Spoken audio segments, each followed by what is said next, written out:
Hey, what's going on, everybody? I'm back today with another lesson. Uh, Today, kind of just wanted to have a discussion with you guys about setting a budget and some unavoidable costs throughout your music career. I feel like this is a discussion not a lot of people have, if really ever, with musicians, regardless of what level they're on. It's kind of something we're usually left to our own devices to figure out. I actually found a really great article on bandzoogle.com and found some great resources for you guys. We'll get to that in a minute, but kind of just wanted to go through this article and talk about some of the points with you guys. Because setting a budget is probably if not the biggest thing, one of the biggest things in career longevity. I think there's a lot of things that go into it, but basically the biggest one is how long you can fund, to release your music, to go on tour, to print merchandise, so on and so forth. Granted, I don't know when this article was printed. Some things have changed since then. They're a bit more simplified. Some things are cheaper. But for the most part, this still rings pretty true. So to go down the first thing it talks about is determine expenses. So these, to me, are, for the most part, unavoidable costs that you'll come into time and time again. You'll need recording, mixing, and mastering. CD duplication and vinyl pressing is not really a necessity anymore. Highly recommended if you're a touring act, if you do a lot of live shows. Otherwise, if you kind of just release your stuff to digital platforms, you don't really need to worry about that. Digital distribution, of course, is king right now. Merchandise is important, though there's a lot to print to order websites now. Again, if you're not really a touring act, you don't do a lot of live shows, you can probably stick to doing print to order. If you are doing a lot of live shows, are touring, that's a totally different story. You will need to print merch. Sometimes you'll need rehearsal space, definitely need equipment. So, if you're a rapper, you don't really need equipment. You probably, a lot of your costs are going into studio time, mixing, mastering. Producers, definitely we have to buy, equipment right out the gate. We need at least a laptop to work on. Maybe, we got to pay for the cost of a DAW. We got to pay for the cost of a MIDI controller. Down to eventually, most of us end up building our own studios. So that's interfaces, speakers, studio microphones, acoustic treatment, so on and so forth. Equipment can really run up your costs pretty quickly, especially if you're trying to do it all in one shot.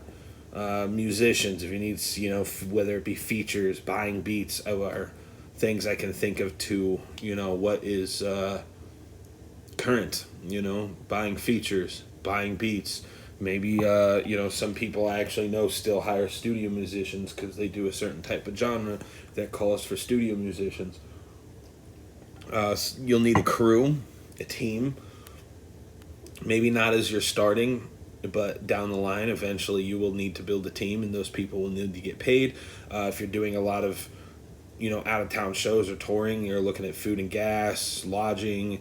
A lot of people do gym memberships. I've seen this a lot. We did it a couple of times.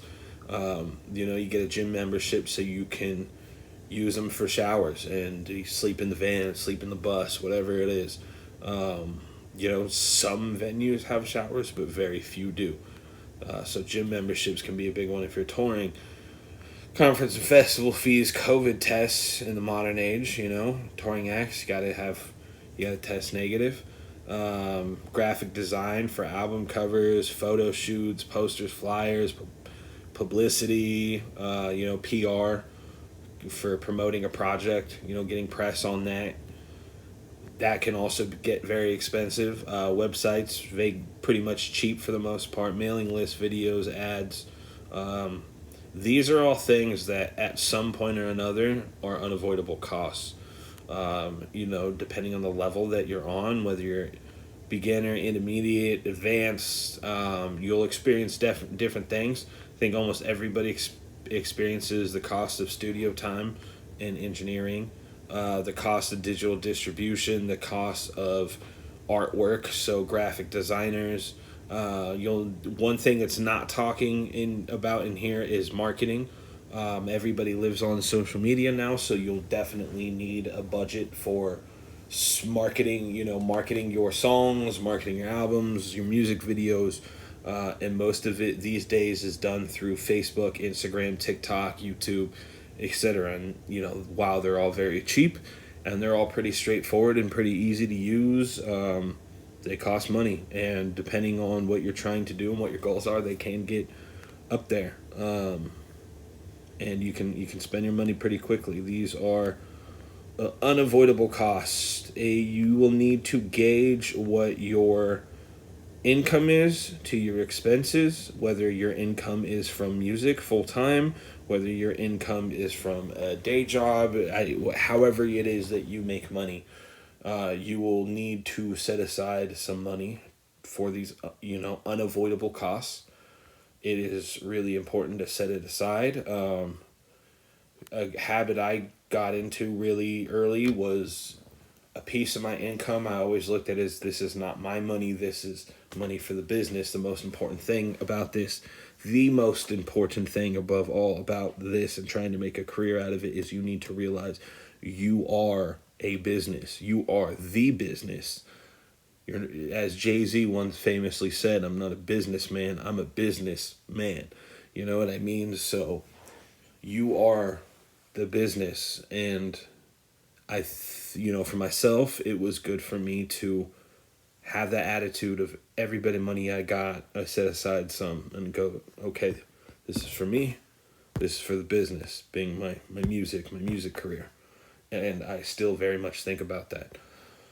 I live off of a very tiny percent of my monthly income, because the business to me comes before sometimes my personal needs. But I'm not saying that's for everybody. I'm not saying that's what you should do, but you should set aside some money and have a mentality of, okay, whatever it is you decide, this is not my money, you kind of have to forget about it. If it's not going to anything other than your music, it's being spent incorrectly. So you'll need to project your income, whether it's from music. There's a lot of different ways for musicians to make money. We won't get into that now, but I mean, we'll get into it a little bit, but we won't get too depth into it. It can be anywhere from CD sales, digital sales, streaming revenue, publishing royalties, digital royalties, licensing, YouTube, live shows, merchandise, et cetera, et cetera. So whatever it is, however it is you're making money, you need to figure out your income versus your expenses and figure out how you can make it work. Like I said, there are a lot of ways to make money, which we will talk about another time. We will get into different types of royalties and so on and so forth. But it really all starts here. It starts figuring out what you need versus what you have, how much you have coming in, what you need going out. Obviously, you want to work it in a way you got more coming in that's going out, but it's unavoidable. If you want to do this as a career, you are a business. And just like any other business in the world, any industry in the world, you will have expenses to run that business. So hopefully this gives you something to think about, some food for thought, more so than a lesson, discussion, if you will. But a very important discussion that not enough artists ever have the opportunity to have with somebody. So I really hope this helps, gives you guys something to think about. Please do take this seriously. It is the lifeblood of your music career. So take care, guys. Hope this helps.